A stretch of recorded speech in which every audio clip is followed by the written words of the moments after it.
The following program is intended for mature audiences. In this episode of Truth Be Told podcast, what?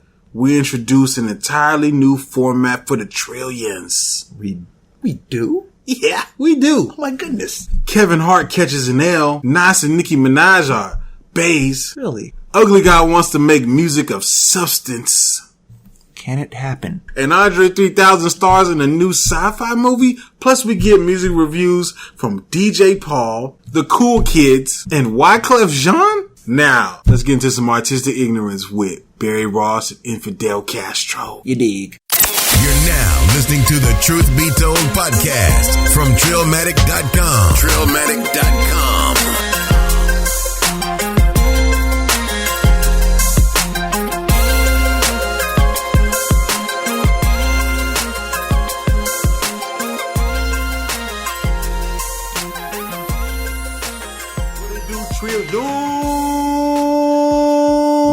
What it do? That's right, people. It's the Truth Be Told podcast, episode 83. 83? We are back. It's your boy Big UU, and I got my partner with me, Riffa.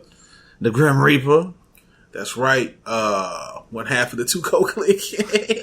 What? Right. Yes, y'all. We appreciate everybody that's tuning in. Shout out to everybody that's subscribed to the podcast. Thank you very much. We appreciate that. And if you're spreading the word, we highly appreciate that as well. Right. There's definitely a lot going on, but like I said, if you could just subscribe to us on iTunes, Google Play, Stitcher, YouTube, because we will be doing video content. We got we got it on the way. All right. It's coming. Like probably like the next episode or two. It's a possibility. Right? Yes, we might show it to our Patreon fans first too. So make sure you go to trillmag.com/Patreon to become a patron. That's right. Trillmag.com/Patreon. Or you can support us by going to trillmag.com/PayPal. All right. Both of those links are in the show notes. And we become an official trillion. An official trillion. First off, before we get into all these topics that we got going on, we do got a bunch of new segments, but we'll get into that later. First off, I got to talk to my homeboy Riffa about something. All right, shit's real.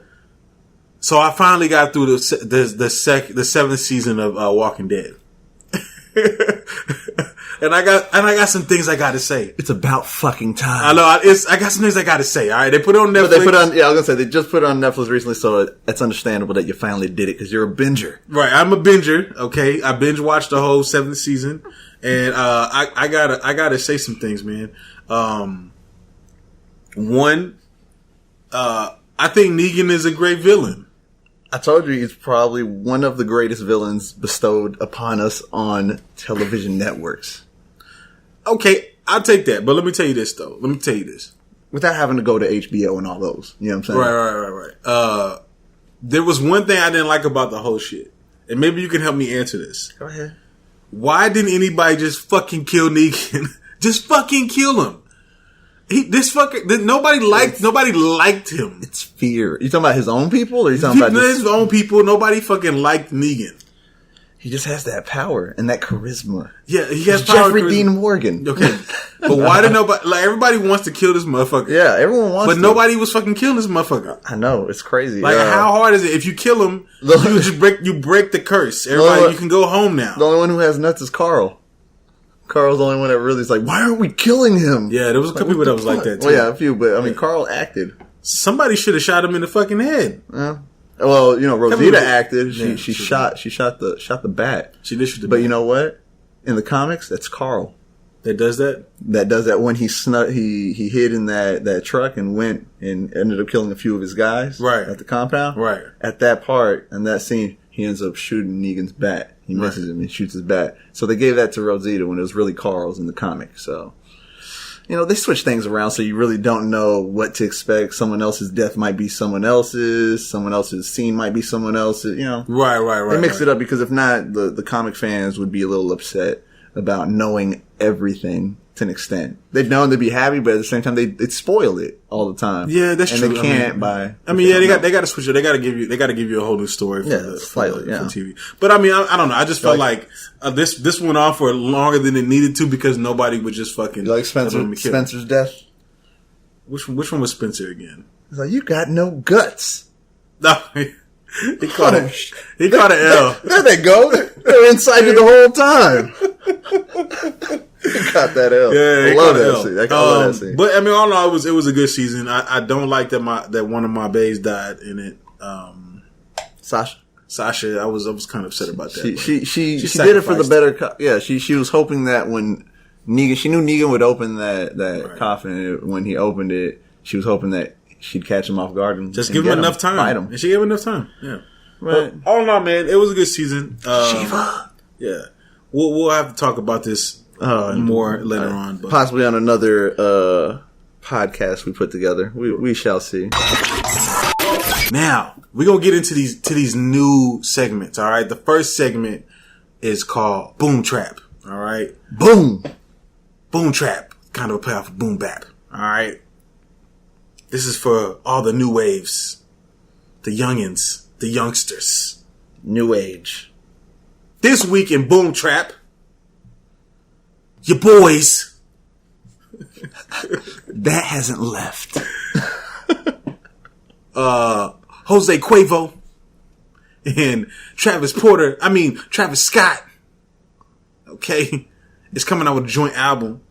That's right. I could dig it. Quavo hooks on Travis Scott beats. I could see that. Are you down? Are you interested in hearing a Quavo and Travis Scott album? Is that like on the top of your must-haves this year? It wouldn't be on the top. Wouldn't be on top for real? But it is something I'm intrigued.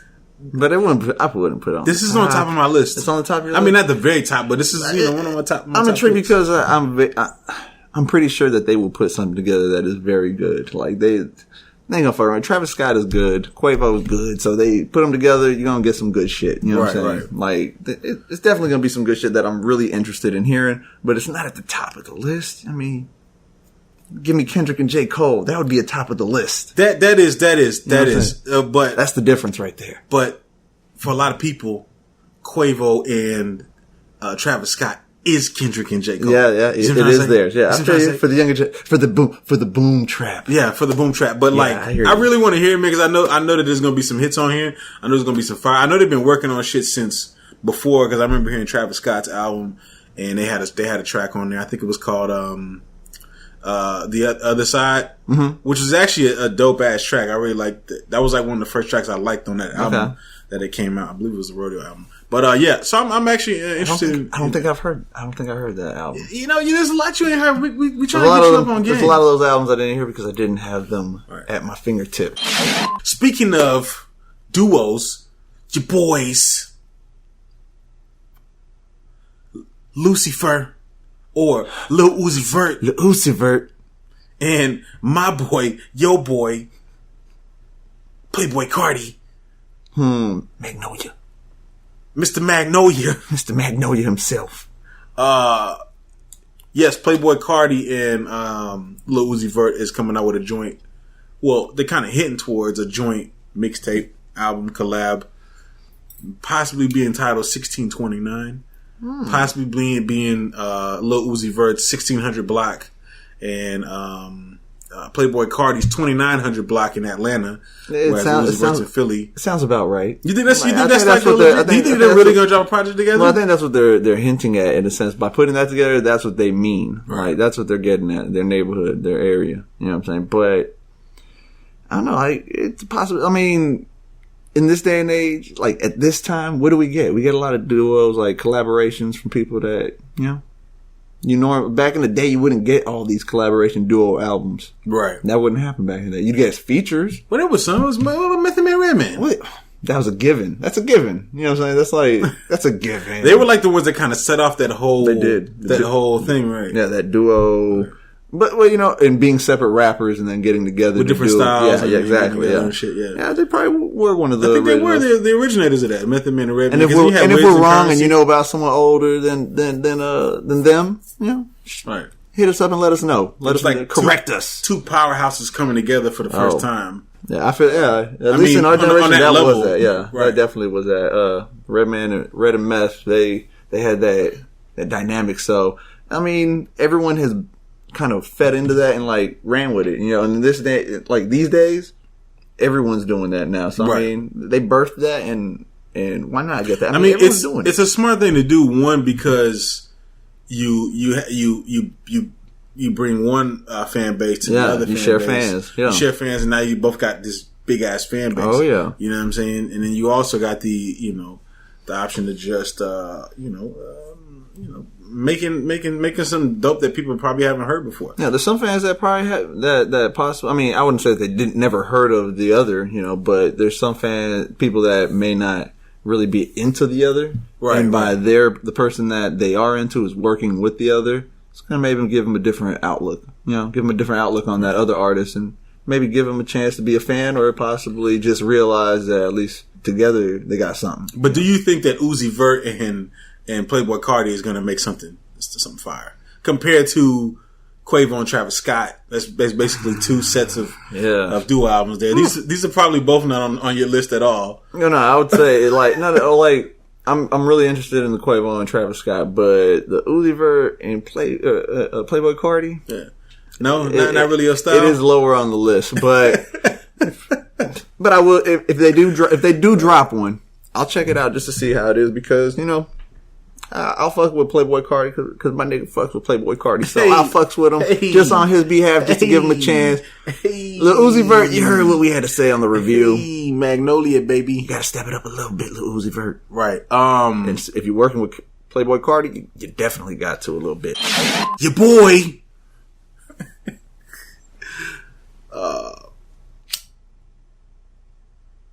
They like to call him ugly, but at the same time, he's a god.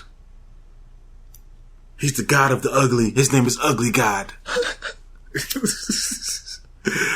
recently he recently came out and said that he's sick of being the clown rap. He's sick of being a jokester rapper. He wants to make things of substance. He wants to be taken serious. Wants to be taken seriously now. Who doesn't want to be taken serious though? Even if you're a clown, you still want to be taken serious. You don't want to be the guy, the boy who cried wolf, like like Jim Carrey. Yeah, basically it. It's like, I'm an actor. Yeah, I'm a real actor. No. Yeah, no. People want to be taken serious. No, even when they mess around. That's basically what you think, huh? Right. I think that's possible. That's a good possibility. I mean, I don't know. Listen, I don't know if there's nothing that to me from Ugly God that sticks out as funny. You see what I'm saying? So I don't know if he was really thriving in that realm either. Yeah, really. Like I've never heard Lil of him Dicky is actually funny. Yeah, in his lyrics and shit, the things he said. Yeah, I don't think Ugly God is funny. I wouldn't put him in that category. Right. Like funny rap. I haven't laughed once on his raps. I don't think. Right. I haven't heard much though either. I mean, I've heard some songs, and I've like he had a mixtape called The Booty Tape, and I was like, all right, well, I guess if that's funny to some people. I remember seeing that. I never did listen. I never listened to it. It's probably not. Yeah, I definitely tell you it's not up your alley. I get like when I looked at it, my first thought was, "You're not Uncle Luke." And then I know they should have been way raunchier, like some Too Short type. You're gonna make something called The Booty Tape, like it needs to be like some Too Short type shit. You know what I'm saying? Some Too Short Uncle Luke, bitch.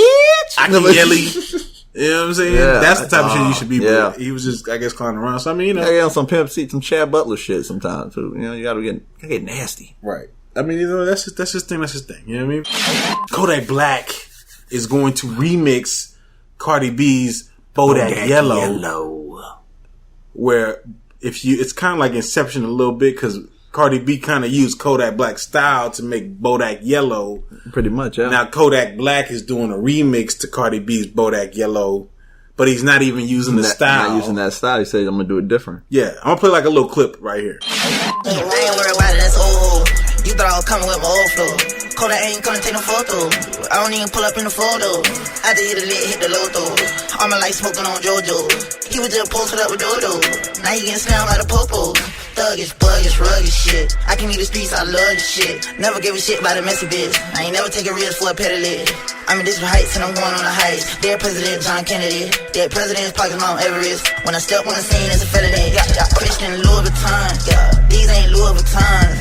Hit a Kodak Black on it. I was going up top, me and Nene. Now I'm in a white whip, no mayonnaise. Stole a new car for me out of AA. Cardi B brought the beat, told me read out the heat. Try me, I do the race like I'm 10 days. There ain't no flocking over here, little buddy. All the zombies over here. Yes, so he's not even using that style that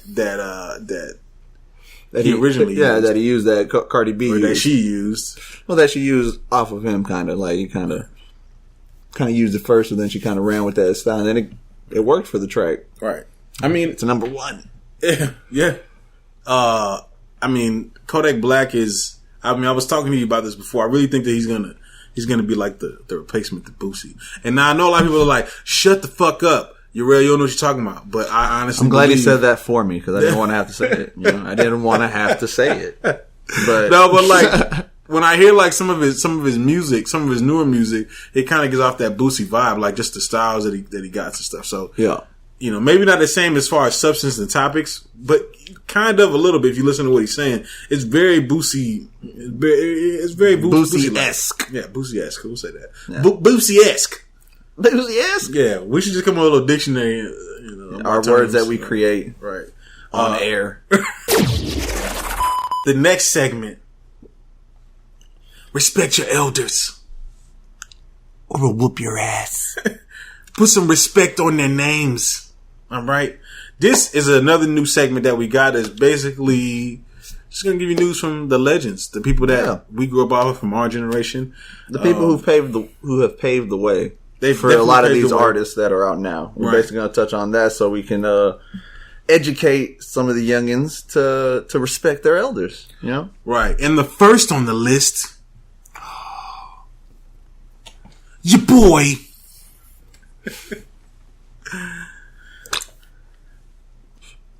In the movie Belly, his name was Sincere. In real life, his name is Nasir. Right. Nasty Nasdaq, Mr. Nas, has been seen frequently Mr. Illmatic with Nicki Minaj, which yo,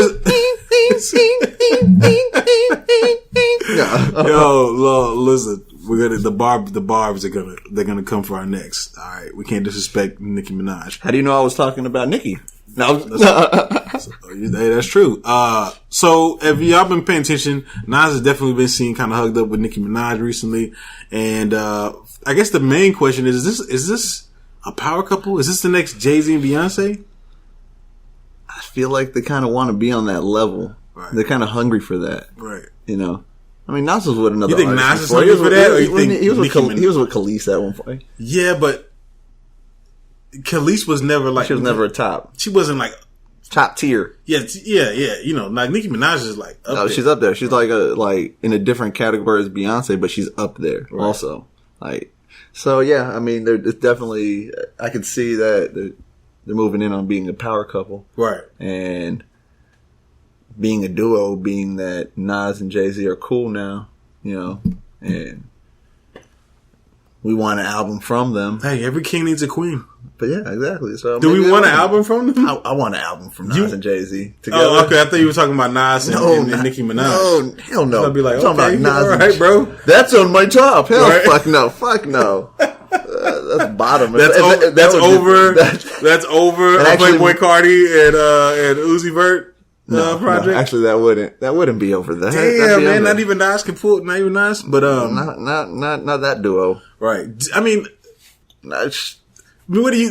Not even Jay-Z and Beyonce would be like a duo album together would be on my top either. It's like, okay.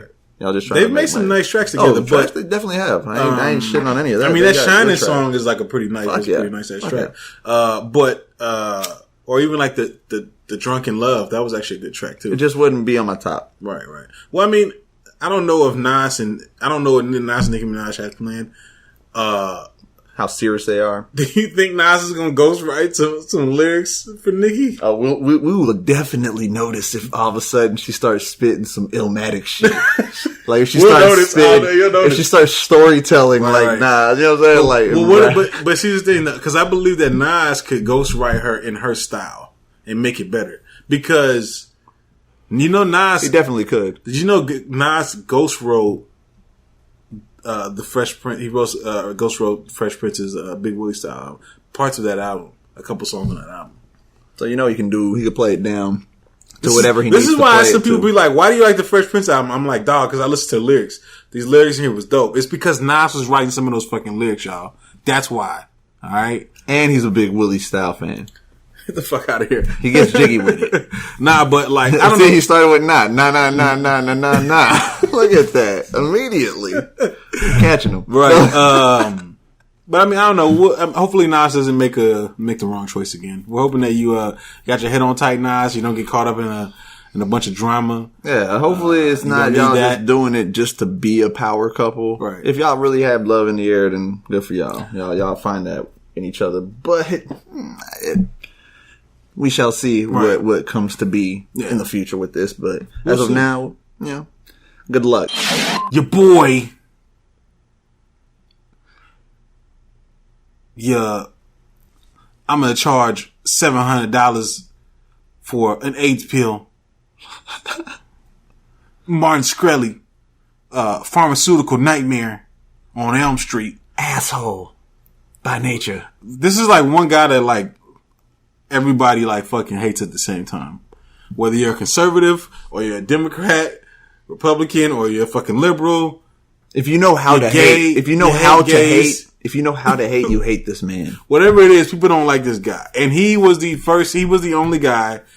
He so happened to be the guy that had his hands on the Wu-Tang album that was sold for $1 million a couple of years ago. He was the one that had his hands on it. He actually bought it for $2 million. Yeah, we talked about it in another episode. We did talk about another episode. And I guess now he's saying, I'm sick of the hate that I've been getting. I'm sick of getting hate from the people in Wu-Tang. I'm about to sell the album. So he puts it up on eBay, and right before he can finalize deal with somebody else that purchased it for $1 million, he gets locked up and goes to jail. This album is eventually going to get put out there. People are eventually going to see it. It's finally going to get it. You know what? I'm going to be totally honest with you. I really don't think that we should get this album or listen to it. Are you looking forward to it? Am I looking forward to the album? Yeah. No. I think it needs to be like wine. It needs to be one of those that falls into a vault. Yeah, it needs to disappears. like time capsule. Time capsule. There you go. Time capsule. Yeah, and we'll pull it out later. You know what I'm saying? Because right now, I just don't think the time. They just dropped an album for one thing. No, they're gonna drop. Oh, they're gonna. Yeah, that's right. They dropped. They're gonna drop. So if they're gonna drop an, that's right. If they're gonna drop an album, why put out another one that's way older? Like wait a while. Well, I don't think they want to put it out. It's the people that everybody wants to hear this album. That's but I think the fact that nobody people are wrong. Right? No, I know they're wrong. I think the fact that since nobody's heard the album adds to the it mystifies the album a little bit because you don't know what to expect. You think it's going to be some heat rock. You don't know if it's going to be trash. But see that like that almost, I get to hear it. Oh, no, I don't get to hear it. You know what I'm saying? It makes it a legend as of right now. Right. So like right now, like I'm telling y'all just need to leave this shit alone. Like, no, we don't need to hear the album. Let this shit sit for like 10 years. Let us hear this when Wu-Tang Clan is not putting out albums anymore. Right. And we want something that we've never heard. Like unreleased shit. You love hearing shit when people are no longer putting albums out or when people pass away, like, put it out then. Give it to the people when they need it. Right now, it's not needed. It's definitely not needed right now. It's definitely not needed. But you kind of. I guess people probably think. I can see some people's argument as to why it is needed. But to be honest with you, it's not needed right now. It's not. It's really not. Listen to the old heads. Respect your elders. Respect your motherfucking elders. Respect your boy. No doubt about it. I'm gonna return the favor. Your boy. Because I know that's your boy, too. Our boy. Andre 3000. Mr. Benjamin himself. Andre Benjamin. Yes. 3 Stacks. Oh, yeah. Dre. One half of Outkast. Jimi Hendrix. That's right. Your boy Andre 3000 is back on his acting shit. Yeah. Just recently came out that he is going to be starring in a new sci-fi movie called High Life. Yeah. What do you think about Andre 3000 and his acting skills as a whole? His acting skills? Right. I think they're good. I don't think he's a bad actor for a person who was an artist first or a rapper. Was in music first and then went to acting after. He's not bad. I've seen way worse of actors, Right. Way worse. And, he did good on Jimi Hendrix movie, portraying Jimi Hendrix, Right. And I wouldn't doubt that he's only getting better, like that's all you do to get better as an actor. You just work on your craft. You do acting. That movie that he did with Jim, there was a lot of issues with it because he couldn't actually perform the songs from his actual songs. They couldn't play the songs in the movie. I don't think. Yeah. Because it was like an unauthorized movie or something. Yeah, it was. You know what I'm saying? So, which kind of sucks. Definitely so. Because you don't really get to get the full Jimmy feel. Full Jimmy feel. Yeah. And then get to see him in that. Because that movie should have been like on the big screen. Oh, hell yeah. You know what I mean? Jimi Hendrix deserves that for number one, but Andre 3000, I think he could have did that well if you gave him a fucking chance to. You know what I'm saying? So I don't understand why it wasn't allowed, but I mean, I do get it, but it's horrible. It's apparently, this movie is apparently about, it's a sci-fi movie based on, in the future, there are prisoners that in order to get their freedom, they have to fly through a black hole. All right. Which we've seen in Interstellar, but we've never seen it with rappers. Okay? We never seen a reaction from a rapper. Right. This is a new frontier. But I'm hoping that it's not some little like cheesy B movie, like a Sharknado type movie. I'm pretty sure that they're not going to obviously portray it the same way that that Interstellar did. It's going to be different, done differently, and I just don't want it to be done cheesy. I'm not saying it's got to be on a level of. It won't be on that level, like Christopher Nolan, but I just don't want it to be like it won't like a cheesy mess. You know what I'm saying? Hopefully it's like, one of their better movies. Because if it's a sci-fi movie, right? Right. So then if it's a sci-fi movie, a lot of them are cheesy, but then there's some that slip through that aren't that bad. I've watched a few of them myself. And can you give me one example? I'd fuck around with that. Sharknado. No, right. Yeah, right. Sharknado was good. Number one. No, really don't. I really cannot think of one off the top of my head because I've seen a lot of sci-fi movies too. So that's why I needed to be like on the higher end. It does need to be on the higher end of movies, but we'll see. I'm a fan of Andre 3000, and I think that his acting he's actually pretty good at acting. So I seen him. Idlewild was a good movie. I don't know if you've seen Idlewild. The Brothers was a good movie. The Brothers was good. He's had some pretty good roles. So I'm anxious to see what he's going to do in this sci-fi movie. Yeah, I think he'll hold it down, and I think he'll actually make the movie better. Because there probably won't be being a sci-fi movie. There probably won't be no other actors that are on his level that have done roles on his level. So maybe he'll be the one that actually goes down to the low budget movie and actually shows the ropes to the people who are trying to, the B-listers and shit. Right. Hey, why not? Give him back. Right.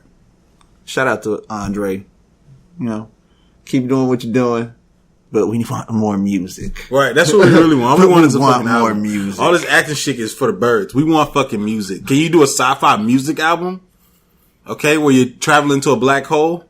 All right, that would be something I'd be interested in. What if you find out there's a soundtrack to this movie and it's all Andre? Shit's already and it's a sci-fi album talking about going into a black hole produced by Organized Noise? Oh, I'm down with that shit. Bring it. I want to hear it. This next section of the podcast, for the culture. basically what this is about is people that add to the culture, that keep things moving, or things that happen within the culture that keep things moving. And this may or may not be hip hop related. So, exactly. But it may be hip hop related at the same time. If that makes sense. It'll be related because of the person that we're talking about is involved with hip hop, but it may not be a topic on hip hop, but it's something that involves them. Just part of the culture. Something, maybe they're giving back. Right. Know? Maybe they're involved in an accident, just.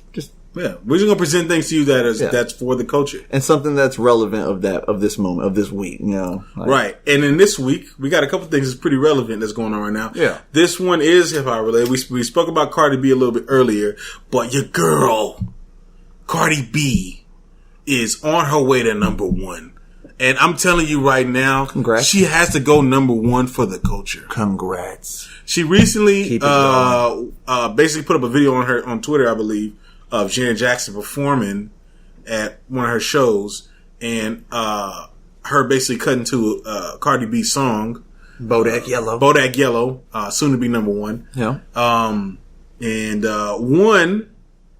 I got to give a shout out to Janet Jackson. Miss Jackson. Even though she's kind of foul for what she did with old dude, but I'm nasty. She put out Cardi B. So at this point in time, it really feels like the culture is trying to make Cardi B go number one.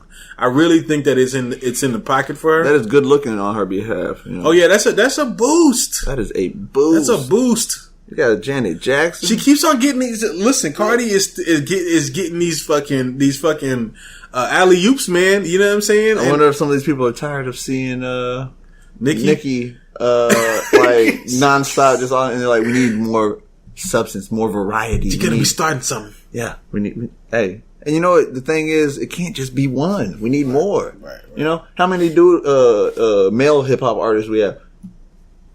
A shitload. Right. But then when it comes to females, it's like only one's really holding it down. It's like you need to share it. So now we have more, and it's only going to grow. I think. Right. It's only going to grow now that the door is really open. Right. We needed that one to open that door. So you think it was Cardi B? To get on that level? Right. Yeah. Well, who else has gotten on that level? I don't think, has Nicki gotten a number one song? Number one Billboard song? I don't even know. Listen, we got Google here, so we can easily find this out. But if that's the case, if that's the case, when Nicki Minaj did not get number one, that's just a lot. So she's never had number one. We're looking it up right now. She's never had a number one single. And Cardi B is close, on the verge of getting it. Like if Cardi B gets number one, this is good. This is yo. I'm telling you right now, Nicki Minaj is gonna be hella jealous, hella salty, dog. She's gonna be throwing so much salt out there. I can't wait for that day. Do you think she'll come with a diss track? She might throw some subliminals, or would that be career suicide? Like, do you think that if Cardi B is doing as good as she is, and then Nicki takes a shot, will she basically be ending her career if the people are on Cardi B's side at this point? The only way that Cardi B will effectively take her reign, her crown, is if she goes number one and then she comes out with another singer that's another banger. Because she's been putting out mixtapes and she has some songs in it. Like some people, they say that Cardi B sucks. I actually, when I heard Gangsta Bitch Music Volume 1, I didn't think it was that bad. I was like, okay, she actually does rap. I was actually impressed. Now, I had a low standard for her, you know what I'm saying? Like, truth be told, right?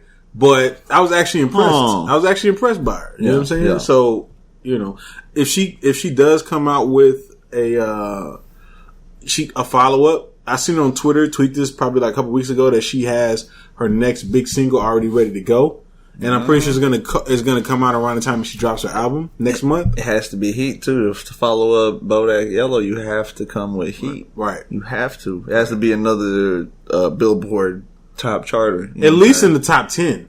Exactly. Right. To like really be like to really go against Nicki. Nicki got a lot of top 10s. Yeah. You know what I'm saying? So she gotta basically prove herself by saying I can put out another top 10. Right. So I don't know. We'll see. We shall see with the next single if she holds a challenge to Nicki.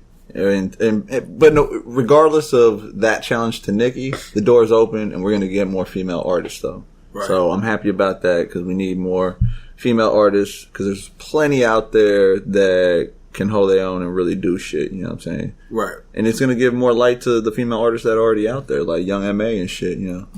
Right. There's Rhapsody, which we'll talk about a little bit later.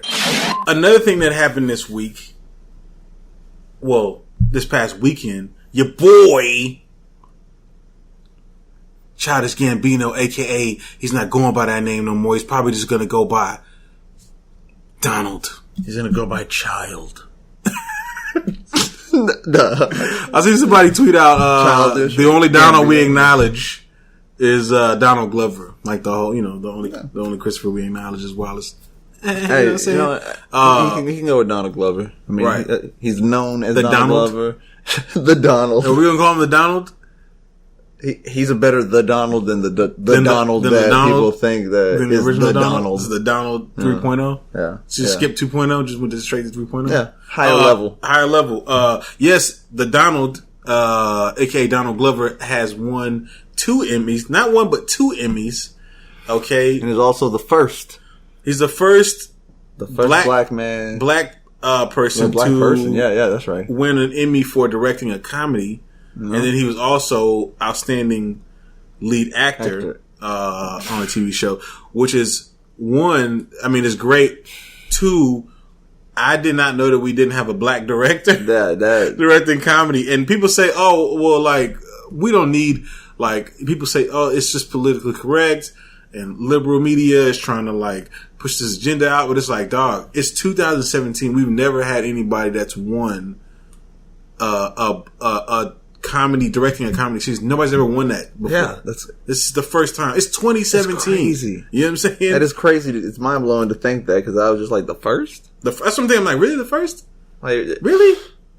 The fuck? It's a damn shame. Yeah. It's like, but it's good as breaking barriers. Right. But at the same time, it's like, it's a damn shame because it's like, what the fuck? Right. Well, we're getting ready to get season 3 pretty soon. Because season 2 of Atlanta, which to be honest with you, I haven't watched all of season 1. I haven't finished it either, but I will because I really want to watch it. Yeah. But I'm happy for Donald, man. Yeah, good for him. I mean, he's done everything. Right. This is great for the culture. Everything. He is the epitome of the culture. Right. He's one of the ones. One of the people who represents the culture that is the epitome of the culture. Right, there's others, definitely. But he's one of them. He's one of them. Because he is like... He transcends. He's a jack of all trades. Yeah. And we're going to talk about that later in our other segment about everything that he does.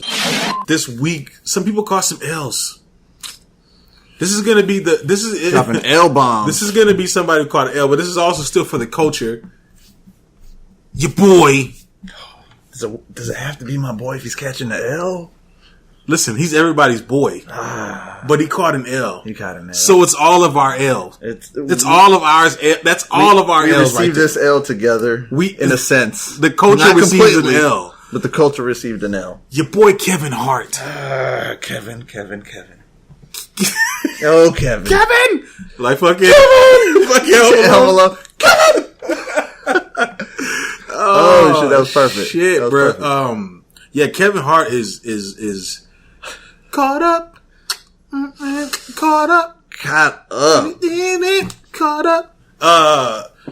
Man, he got caught. Fucked up. Yeah.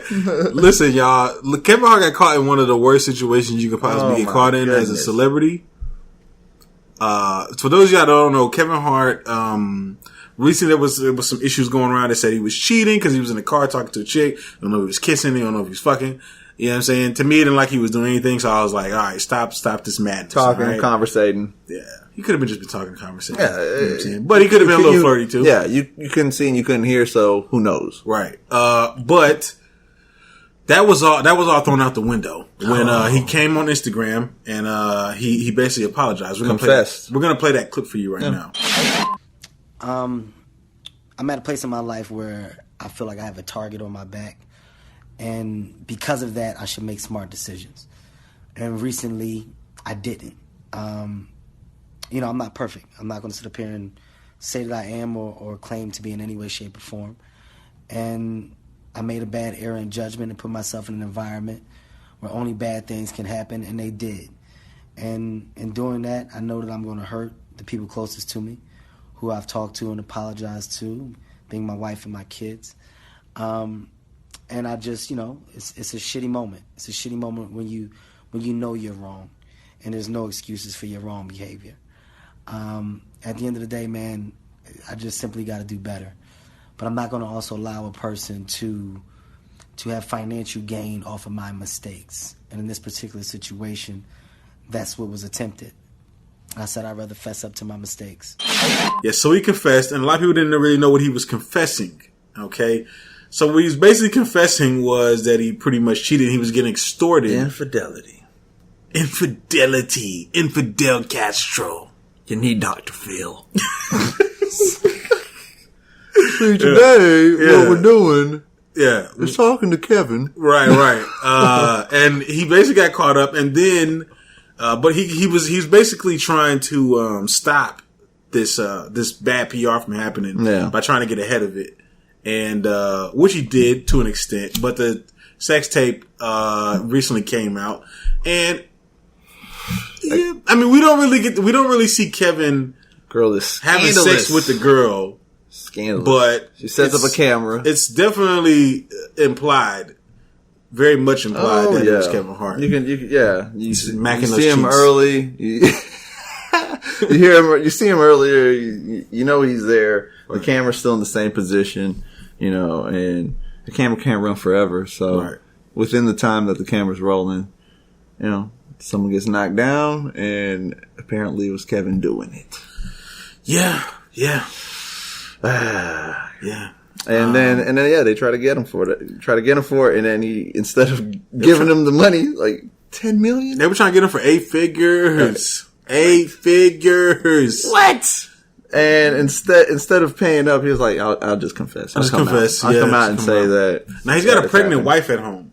That's what's horrible. It's horrible regardless. It's horrible. It's horrible regardless. But it's his pregnant wife that, based on what he was saying in previous interviews, he was never going to cheat on.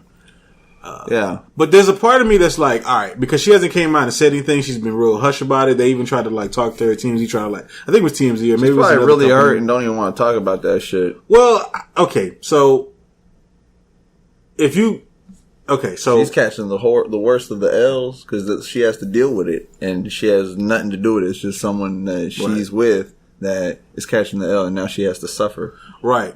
While she's pregnant. That's even worse for the baby. That's putting the whole world. Yeah, and it's putting a lot of stress on her and the baby. So that's not even good on top of that. They need to leave her alone. The question is she going to stay? Because one, I'm pretty sure that when Kevin Hart got married again, that he had prenups ahead of time. So is she going to stay? Is the main thing. Because it's different if he didn't have prenups. She's like, I'm taking half, motherfucker, I'm out.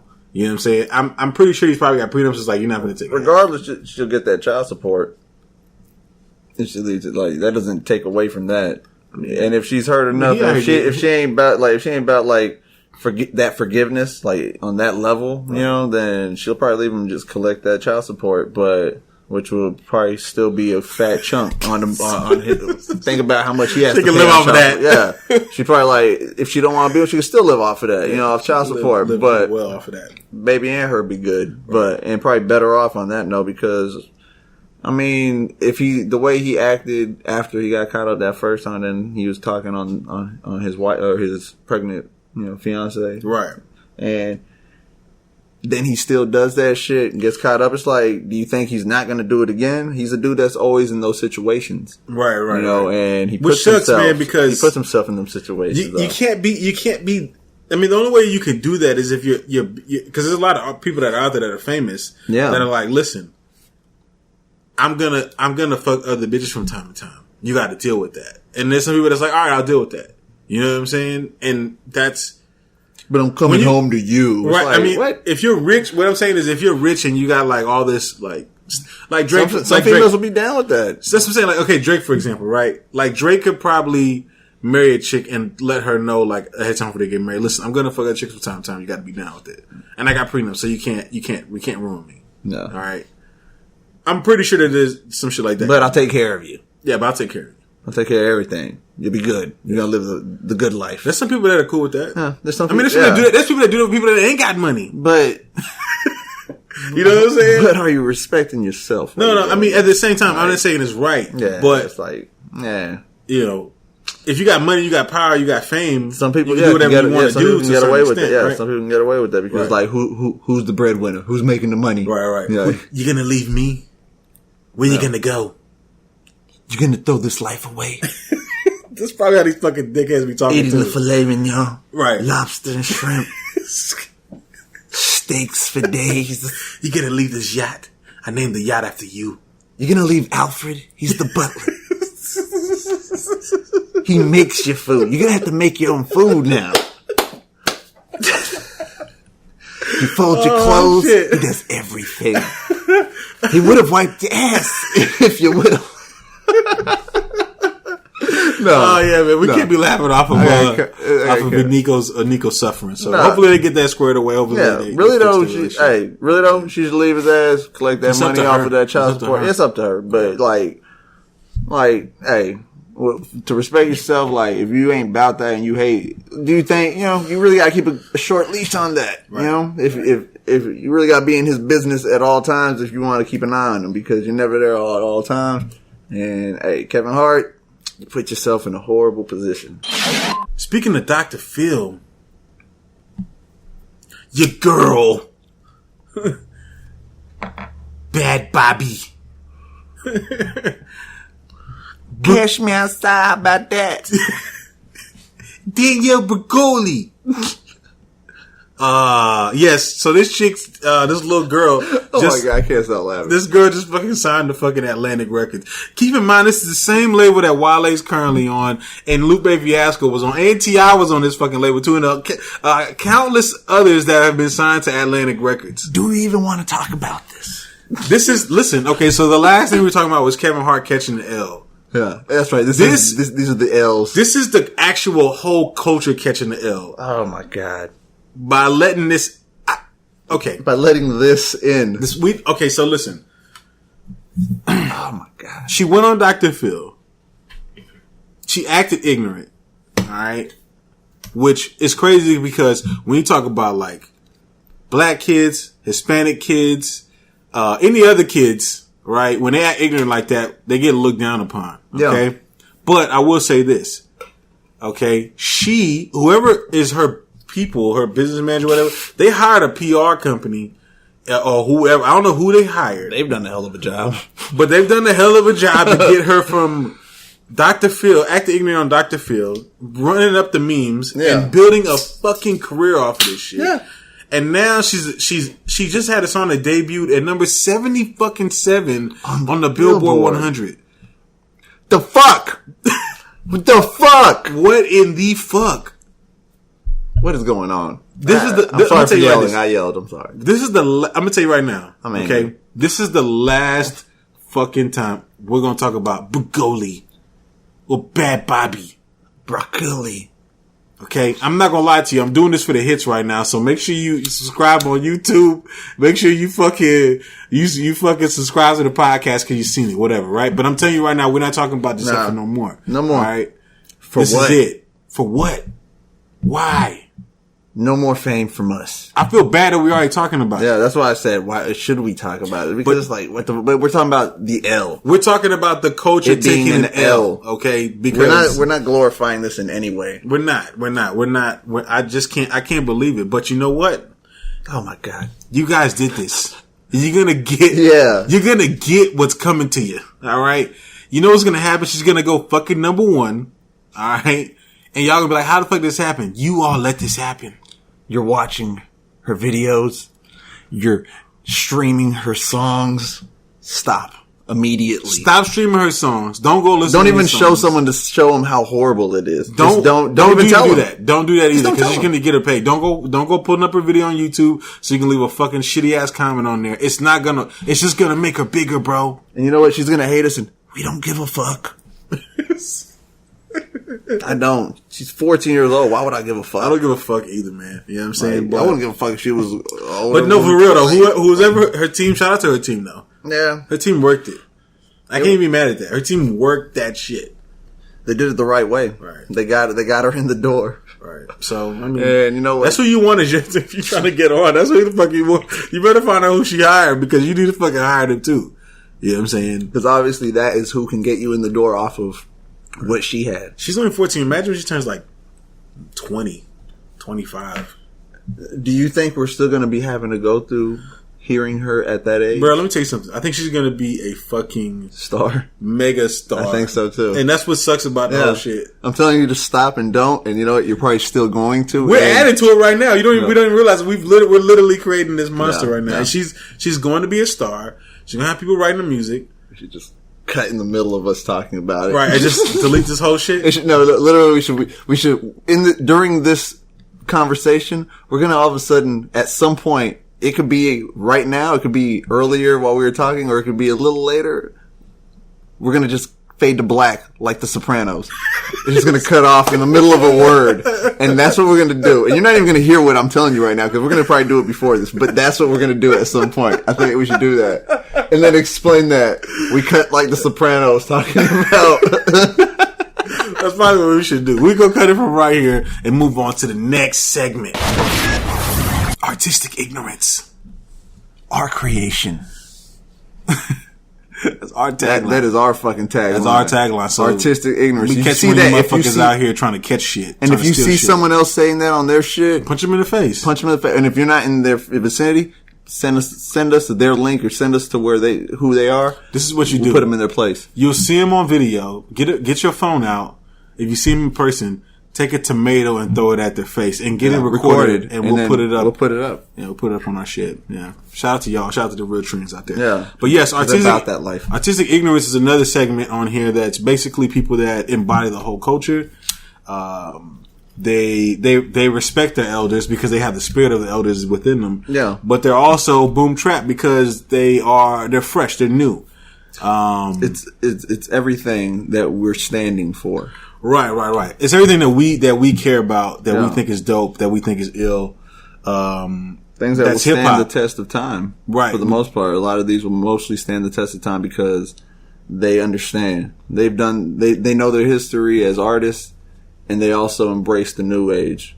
Right. You know, so the first topic in this is your boys, plural, your light-skinned Christian and your childish Gambino, Chance the Rapper and Donald Glover keep on hitting at this joint project that's supposed to come out. This is upsetting everybody. I'm going to tell you why. Now, I know that I've talked shit about Chance the Rapper before. Okay? Truth just passed me the blunt. I almost took it and smoked that shit. Damn it! I know I've talked bad about your boy Chance the Rapper, but I still believe that he's a part of artistic ignorance. I do believe that he's somewhat of an industry plant. But I do want to hear a joint project between him and Childish Gambino. One, because I know I'm not going to get drowned out by like church choirs. Yeah. Well, you know what I'm saying? Or will we? We might. Childish Gambino, we're like, I like that. Right. I fucks with that. I want that. Put that in our shit, you know, and who knows? Right. You heard Childish Gambino sounded like Prince? Yeah. So you never know. They had a song together that was really hot, and it was kind of during Childish Gambino's, he was kind of in his little Michael Jackson phase a little bit. He was, it was in that little phase before his last album. Yeah, I know what you're talking about. Yeah. It was the joint album that he came out with Kawhi and Stone Mountain. Okay, I didn't hear that track, but okay. Yeah, it's a nice track. Time frame. It might have been, it was a nice track. You know, it was a few years old, but people were hoping that they would do a project together. Which, you know, let's be real. Like we've talked about a couple of these different projects together with Quavo and Travis Scott, and then Uzi Vert and Playboi Carti.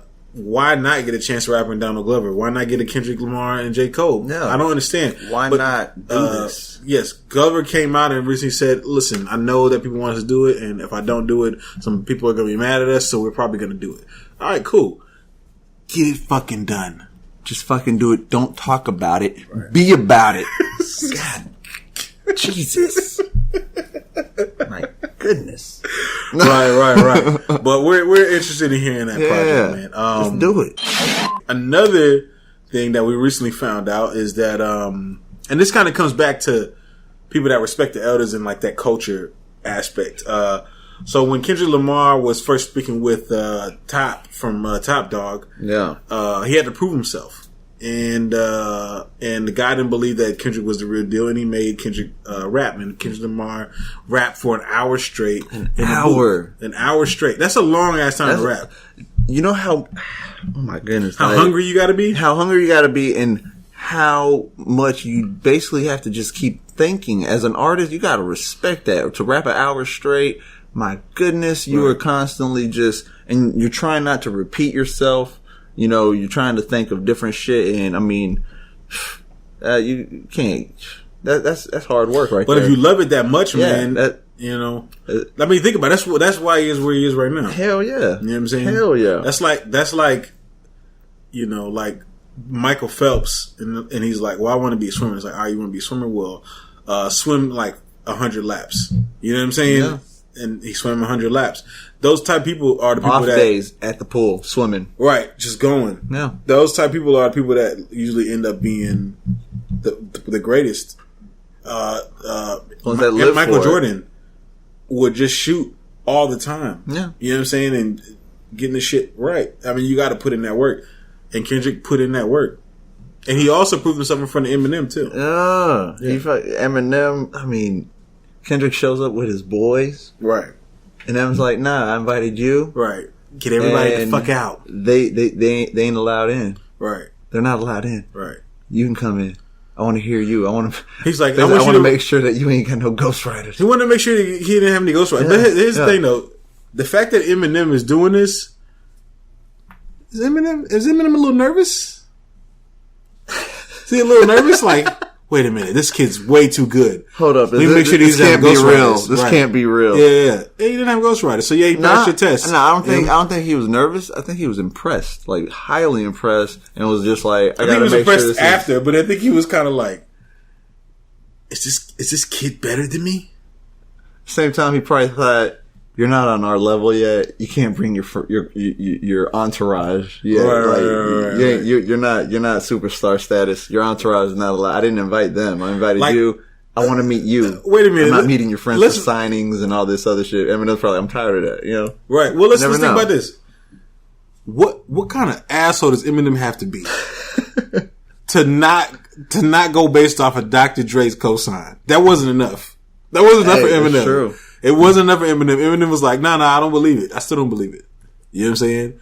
I mean, when I say asshole, I'm not saying it in a disrespectful way because I respect Eminem. Oh yeah, but on that note, he's one of the greatest. But what I'm saying is like, what? There probably was a little. That's what I'm saying. A little nervousness. He's like, yo, who's this guy? Nah.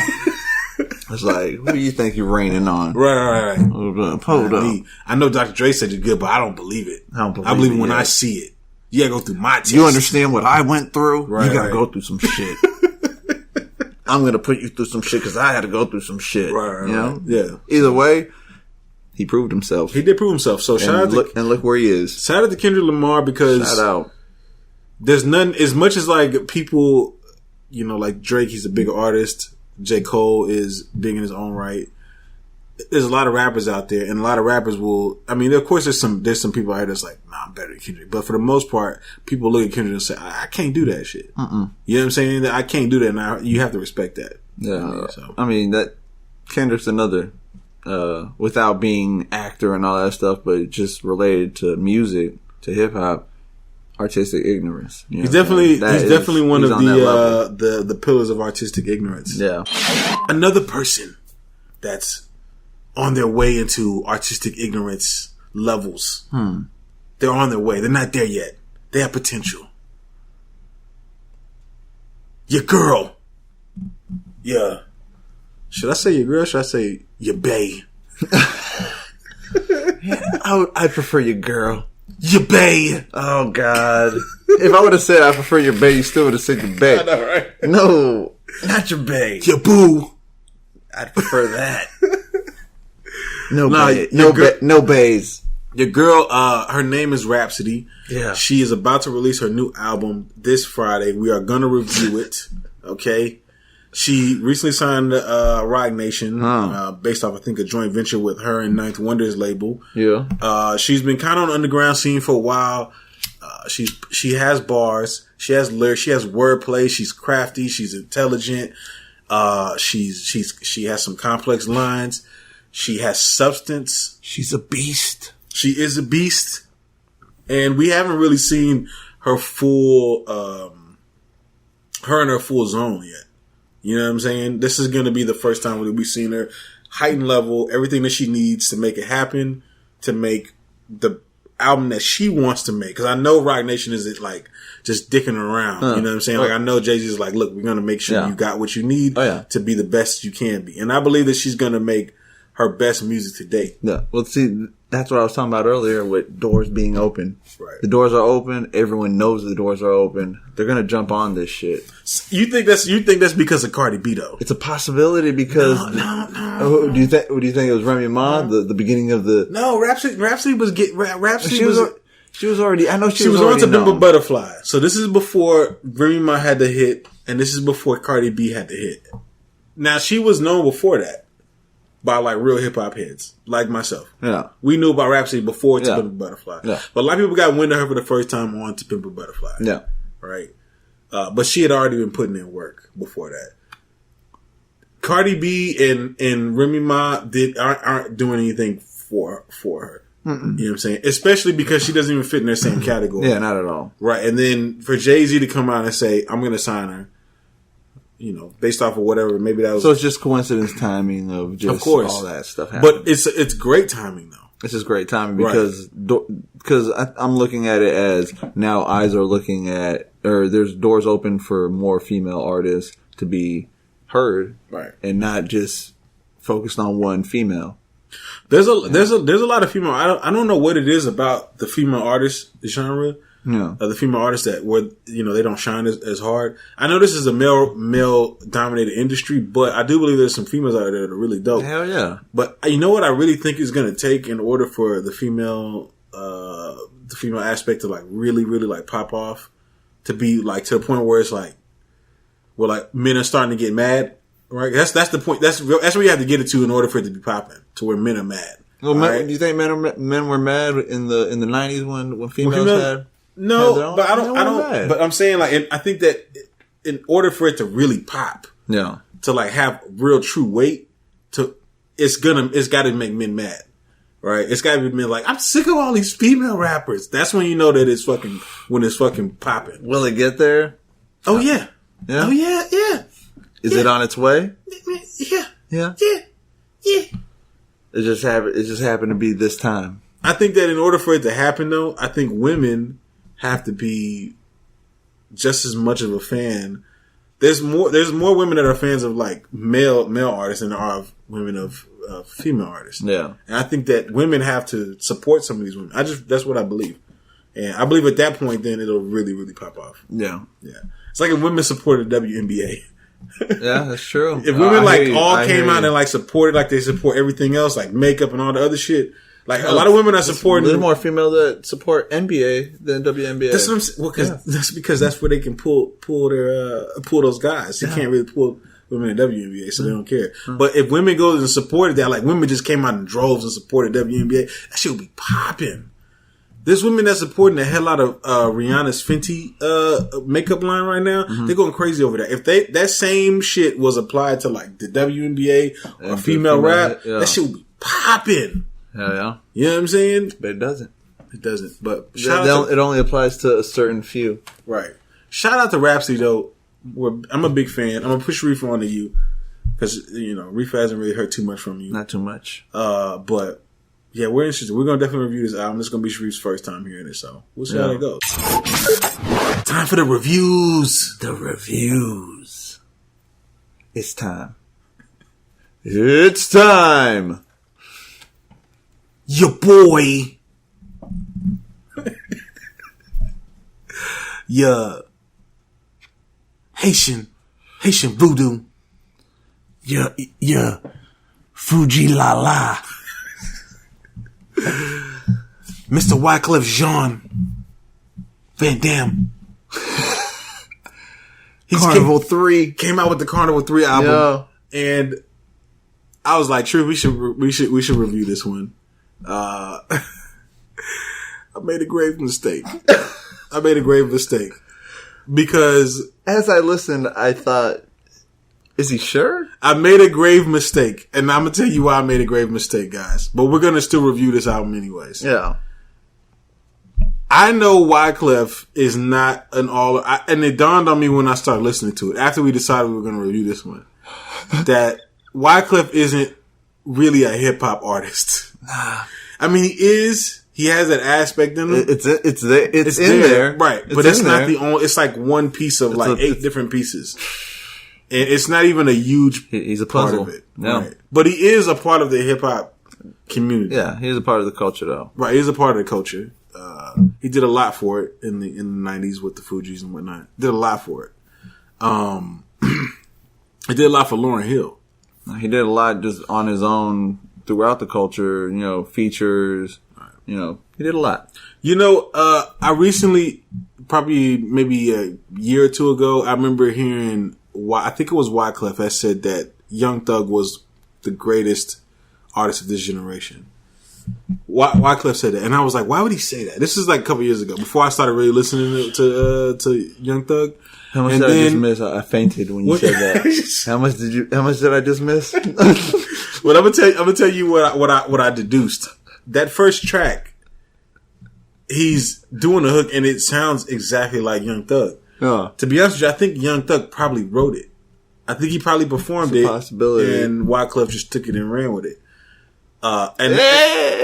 Right, that's what he's doing on there. He's doing the Young Thug shit. I'm pretty sure Young Thug had his twist on it because he still does that shit. He still does it exactly. Yeah, and it dawned on me when I heard this song that he probably recorded this song at that time period and felt like Young Thug was a great artist. He probably felt like he could take Young Thug style, take it to a different level, which he kind of did when you think about it. He made it sound way better than Young Thug doing it. So, but I still feel like I made a grave mistake because this wasn't really a hip hop album. What did you think of this album? I want to hear your thoughts.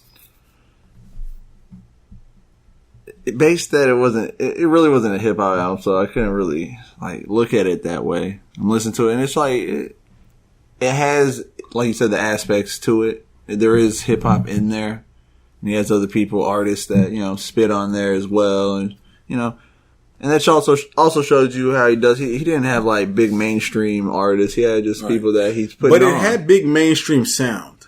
Definitely did. You know what I'm saying? Definitely did. It had some good beats. Right. It had some good production. Right. On some of those, I was just nice. I was like, that shit was dope. Good beat. Caught myself freestyle to it, a little bit. But still, it was different. It was one of those albums just this is not going to be your normal rotation. Yeah, right? Yeah. To begin with, I knew when I first started hearing it. I'm not a big Wyclef fan. Well, I was Fugees together. They were. It's different. It's not the same when they're all separate. Right. Lauryn Hill was the only one that had the best success. You know what I'm saying? And then she disappeared. She left us after she had that success. Well, a lot of people are saying it is because I think she beefed out with Wyclef, and Wyclef was doing a lot of her music. Was writing a lot of her shit. Oh, sure. Yeah. Well, either way, she did it. She sold it a lot better than he did. Made it dope. Right, of course. And by himself, I've never even heard an album fully through. This was the first one, and I was like, "Ooh, I'm starting on the Carnival 3." Okay, I'm behind, but he's had hits. Someone please call 911. I mean, that was and he had monster hits on other genres too. Right. He had the song with Shakira. Yeah. Hit. So he's definitely had his hits. He's definitely had it. But I mean, I'm gonna be honest with you. It's not bad. It's just not my taste. It's not my style. It's not what I was really looking for. Yeah. I don't know what I was looking for going to this because I kind of knew who Wyclef was, but I still went thinking, oh, it was gonna be something. I guess because maybe on all the fucking streaming sites, they put him under the hip hop category. So I was like, okay, maybe he's gonna come on some hip hop, but it's not that at all. They were wrong. Yeah, they were definitely wrong. That's not I was hip wrong. hop. And Sharif, apologize. I'm sorry for 2004. No, I think I seen it coming. right. I said apologize. I didn't see this shit coming. I felt like I was like, wow. I was like, someone needs to call 911. Right. So, but I will say this based off what I heard. If you're looking for, it's a good album. It's not a bad album. Yeah. It's a good album. There's a lot of good songs on here. There's a lot of, he's going for the charts. He's going for worldwide chart stuff, and it just wasn't what we thought. But based off what you heard, what do you rate this on a scale of 1 to 10? On 1 to 10, I give it 7.5. 7.5. Okay, it's not like I don't.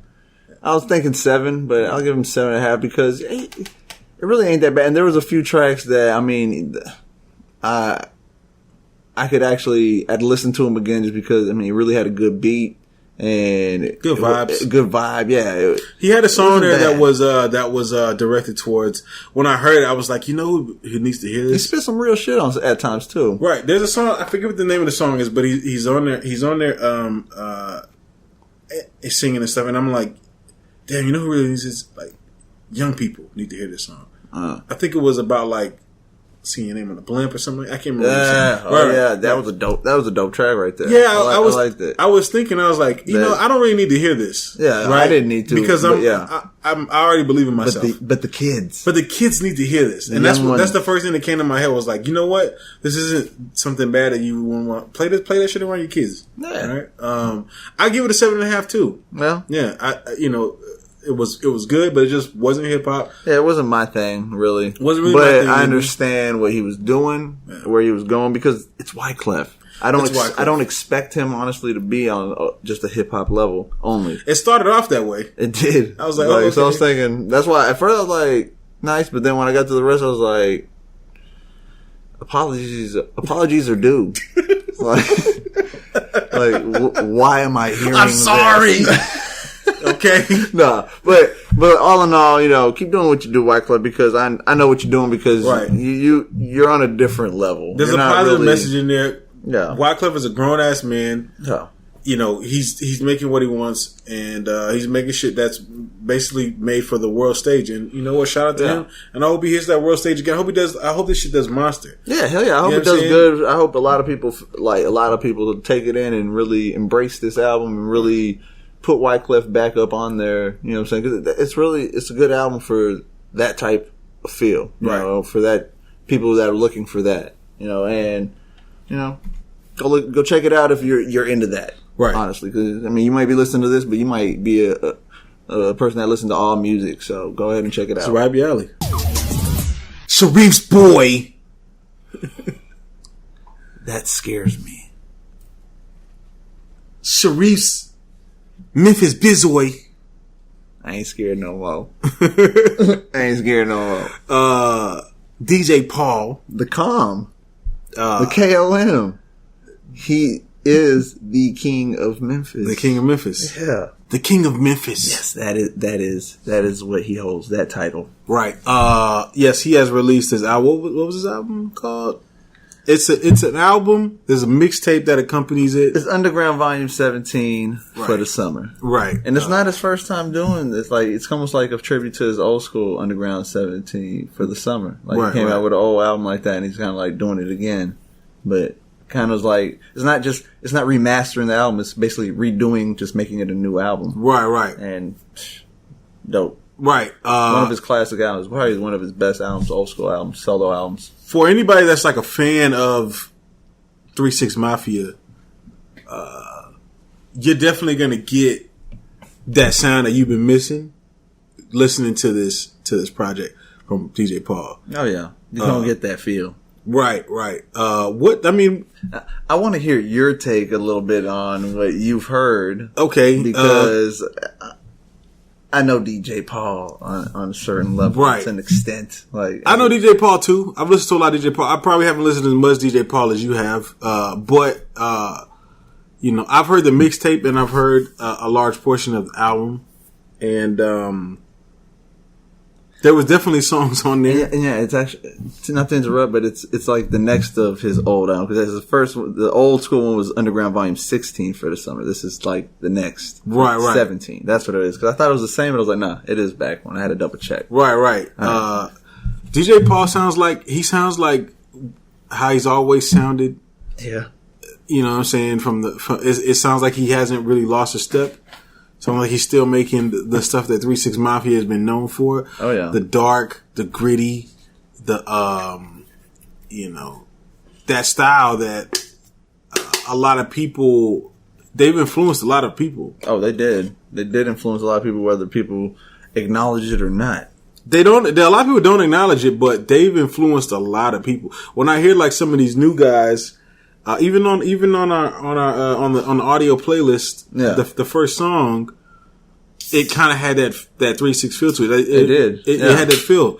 They influenced like a whole lot of people, and they don't really get a lot of credit for it. They really don't. They never have really. They never have. But I think that as time has gone by, they realize that they're not going to get the credit, and they just do what they do. They just do what they do. They do what they do, and they got their Grammy. They got Oscar. My bad. Right. They got Oscar. Oscar. Yeah, they got their Oscar. Yeah, they pretty much are like we've done things that a lot of people haven't done, so they kind of like whatever. Right. Just do what we do. So you hear a lot of he got features with Lil White. He got stuff on here with Yellow Wolf. Yeah. He's got John Connor on here. Yep, Dave East. Dave East is on here. He has the son of Lord Infamous. Lazy Bone. He has Lazy Bone. Lil Jon is on here. Lil Jon is on a hook that it literally sounds like a track that comes from like 2003. Yeah. You know what I'm saying? It was like it came from that era. So we're hearing this very nostalgic, but it's like new at the same time. It's some old shit. It feels like some old shit though. You know what I'm saying? Oh, it does, definitely. Right. It took me back to...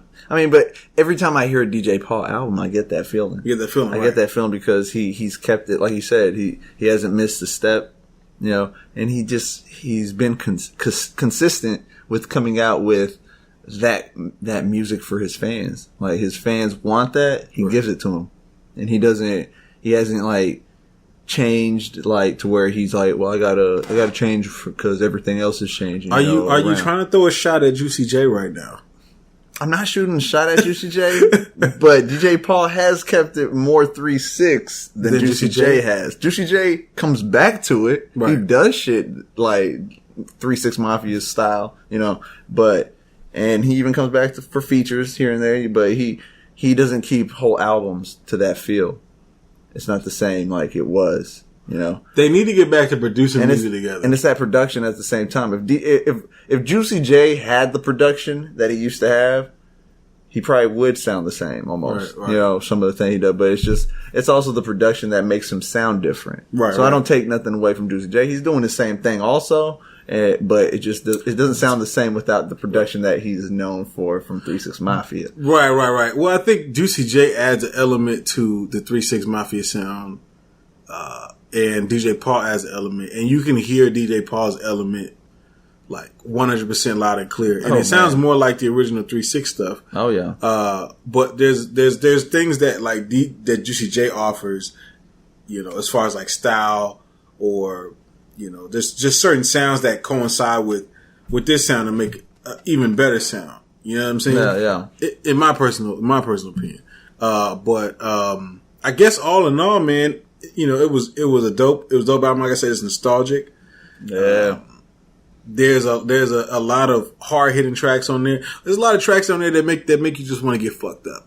Yeah. You know what I'm saying? And he always has done that. He's always came out with tracks that have to do with drugs and stuff like that. Right. Make you want to get fucked up. Even make you want to fight, type shit, But, I mean, they were the originators of crunk. Yeah, they're the original Kings of Crunk. Not a shot at Lil Jon, but, obviously he has no beef with him because he's featured on that, right. DJ Paul. But, DJ Paul's even said he's like, we're the original Kings of Crunk. And it's a fact. It's definitely a fact. It's a fact. They just weren't known for it like Lil Jon was. Right. So, based off of what you heard, what do you give this? No, I got to hear you on this first. You want to hear me first? I got to hear you first on this. On a scale of 1 to 10, I give it a strong 8. Strong 8? Strong 8. I give it a strong 8. But I have a feeling I know why. The reason I didn't give it more is because what I started to get upset because I'm like, man, what the fuck? Where the fuck is Juicy J? I knew it. Needs to bring his ass back over here and they need to complete because that's what it feels like. It feels incomplete. Yeah. You know what I'm trying to say? I feel you. Nothing wrong with it or whatever, but for the beats, the styles, when you hear it, you realize that a lot of this new age is influenced by it, and all that's there. I've been saying the same thing about the whole Juicy J and DJ Paul since they've gone their separate ways in a sense. Right. Since that happened, I was just like, no. Right. When 3 6 Mafia separate, I was like, no. I was like, what the fuck are y'all doing? They came back, became the Mafia 6 without Juicy J. Maybe that's what it was. Juicy J knew how to make songs bigger. I don't want to say bigger, like in a sense of more. I don't want to say commercial. That's not the word I'm looking for. But you get what I'm trying to say? I know what you're saying. Like, because Juicy J has like a certain style that it can be like people from the mainstream can pull from it, right? Yeah. Where DJ Paul is so like underground and so like dark that it's like, all right, I can't really pull this everywhere. You see what I'm saying? Yeah. So maybe Juicy J added that aspect to 3 6 to the point where it was like, all right, let's take this and turn it into this. Because they've had some hits. Oh yeah, and I think Juicy J may have added that aspect. I was to it. saying they weren't the darker songs, right? The songs that were hits weren't. Yeah, it was shit like Riding Spinners or the stay hard out here, stay high. Hard out here for right. the I gotta stay high. Right, those were all hits. And I think maybe Juicy J probably knew how to take that and craft that into a hit, whereas DJ Paul brought the sound of the style. I'm not really sure. I don't really know their production styles and how they work together. No, I don't either. But I would love to see. You can kind of you can hear the difference though. You can see the difference of like what they both add to it when they're gone their separate ways and what they bring to the table. Right. But yeah, I mean I loved it for the nostalgia. I love DJ Paul albums when they come out because I know I know what to expect. I know that I'm gonna get something that's gonna take me back and something that's gonna make me feel like my 3 6 days. You know what I'm saying? Listening to 3 6 Mafia. Going to the record store, getting the new 3 6 album and shit. Like, oh shit, I can't wait to hear this shit. Right. Play the fuck out of it. Takes me back to those days where I was buying albums like separately, like one at a time. Like when the album came out, I was at the record store finding out release dates, what I'm saying, for 3 6 shit, and their affiliates. Everyone involved with Hypnotized Minds or body parts, or not body parts. Fucking what's the other shit? Profit Posse. Song was called Body Parts that they did together. But yeah, when they were all that shit, I was like into all of it. So I mean. People might think like, oh yeah, he's biased. He loves that music. I do love that music. And I might be being a little biased. And I don't give a damn. Right. Because, this is my opinion, motherfuckers. Right. No. On your opinion, really, what you give this on a scale of 1 to 10? On a scale of 1 to 10, I'm still going to be a little harsh on DJ. Not completely. No, I wouldn't even say you were harsh.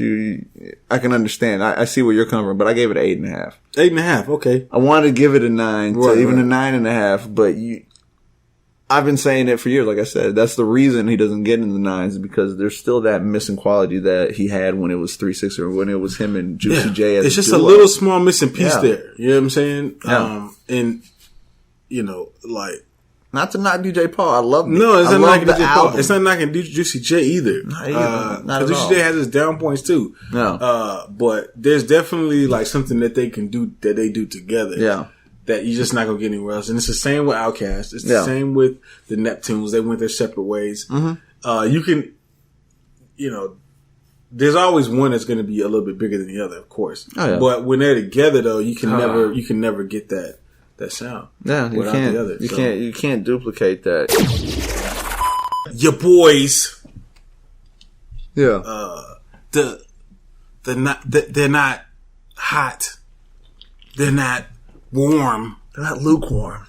They're not frozen. They're not ice cold. Nah. They're cool. The cool kids. They're just some cool kids. Chuck English. Mikey Rocks or Sir Michael Rocks has come out with their new album. This caught me off guard. Wait a minute. I gotta make sure that I get the name correct. Yeah, it's the special edition Grandmaster Deluxe. Yes. All right. The Cool Kids are back. Well, I don't know. Are the Cool Kids back? I'd go with I'd go with what you said first. Well, the Cool Kids are back. The Cool Kids are back. They are back. All right. I think they're back. I think they are back too. I feel they're back. Right. I've been a fan of the Cool Kids for a while. I've been a fan of Chuck English's beats. Little bit of golden page. Right. Or I'm Mikey. I rock. Yeah. I'm Mikey. I rock. I rock. Man, hey. Those are classics. That's what I'm saying. This caught me off guard. I did not see this coming. I didn't even know. Well, I remember when they came and said that they were getting back together and they were going to drop an album, and it just finally came out. They gave a nice chunk of music too. It wasn't like they was like, we'll give y'all 5 songs. We're going to give y'all 5 songs for EP. No, they was like, no, we're going to give you an album. We're going to give you 16. We're going to give you 16 whole cuts. They had some lengthy tracks on there. Some of the tracks had some like 5 minutes plus. Right. You know what? That's a track right there. I found myself doing a lot was banging my fucking head. Like I was just nodding my head like the whole time. Like it's a not in a bad way. Obviously. Not banging my head against the wall because I was so fucking furious. No, I'm playing. No, it's the beats they knock, and man, them beats and you know the beats are like they're not complex, right? They're simple, so fucking. But there's a lot going on. Dope, with them yeah. They're so fucking dope. There's a lot of hard kicks. There's a lot of hard snares. There's a lot of strong hi hats. There's a lot of what I'm saying. It's the boom bap. Yeah, that's right. They bring sound. The boom bap. They've always done that though. It was always like that sound. You know what I'm saying? The words right out of my mouth. I was thinking that right when you said it. They added all these other elements to it. You know what I'm saying? Oh yeah. And Mikey, or I listen. I don't give a fuck. I call him Mikey Rocks. I'm not finna call this fool Sir Michael Rocks. I still call him Mikey Rocks. All right. Yeah. He's bringing the lyrics. Was he knighted? I don't think he was. I don't know, but he switched to that. He was dropping mixtapes by himself for a while. Was he knighted? Yeah. he dropped some tracks here and there, mixtapes and stuff, and he switched his name to Sir Michael Rocks. And Chuck English has always been kind of back there doing the production, for like Asher Roth and whatnot. It was just time. They needed to get back together. I know some people are probably like, oh no, they washed or whatever. I know some people probably think that, but I don't think they're washed at all. Nah. I thought it was great. I thought it was a great album. Yeah, I did. From the start. Yeah, from the start. Start through. The beats were different. There were West Coast influences. There was, it was everything. They had everything in there. They had that spacey stuff that space was going vibe. On. That if you were a fan of their old shit, like when they were popping and shit, and when you like their awkward sounding beats, those beats that weren't the same of that time, like, right? Then you're gonna get that again, right? You're gonna get that again, and definitely get it again. And I enjoyed it. That's what I was hoping when I heard when you're like, all right, we're reviewing the Cool Kids. I was like, Cool Kids? Right. I was like, really? Came out with a new album? Right. I can't wait to hear this. I couldn't wait to hear it either. And I was impressed with it. Yeah. Immediately I was just like, oh yeah, nostalgic to back listening. It's like they picked up right where they left. It was like that friend you ain't talked to in a long time, and then it's like, hey, we're gonna get up with each other all of a sudden out of nowhere. Get up with each other. And it's not awkward. You pick up right where you left off. That's exactly how it felt. That's how it felt. That's the best way to put it. That's the best way. You know what else too? There's a feature. There's features all throughout this. Yeah. But I was having a hard time because on Tidal it doesn't tell you who's featured on the song. Not at all. And I even tried to go on Wikipedia to see who's featured, and I couldn't find anybody there. I was like, who is this featured on the song? I think I know who it is. I thought I heard Black Thought in there at some point. I don't know. I couldn't tell. I just didn't know. I just didn't know who it was. Yeah, thanks a lot. And by the voices, I couldn't tell. It's just like, but it's still. But at the same time, it added to the effect of the song because it was certain styles that just mixed in. And it was great. I'm probably going to be listening to it throughout the rest of the year. It's probably going to be one of my go-to albums. What do you rate this album on a scale of 1 to 10? What on a scale of 1 to 10? Yes, sir. 1 to 10. The Cool Kids impressed me. They definitely impressed me. Right. I was very. It was one of those albums that, like I said, it made me excited before I heard it. I was like, the Cool Kids, fuck yeah. They make like beats that you just, like you got to freestyle too. Fuck yeah! You know what I'm saying? I can't wait to go on YouTube and look up like someone who like recreates it or some shit. At least to get that, because you can't find instrumentals anymore. Really, sometimes you do, but not all the time. But either way, what did I give this album? Oh my goodness, I gave it the 9.5. Wow, 9.5. I did. You know what? I had gave it a 9.5 too. Look at that. We're on the same level. Listen, it was 9.5 worth. That was. What kept you from giving it a 10? What kept it from giving it a 10? What kept you from giving it a 10? Kept it. I am it. Right. Go watch me in theaters. That was a dope movie, by the way. Go check it out. But anyways, what kept it from giving it a 10? I really can't put my thumb on it, really. I just can't. I couldn't give it the 10 because it wasn't.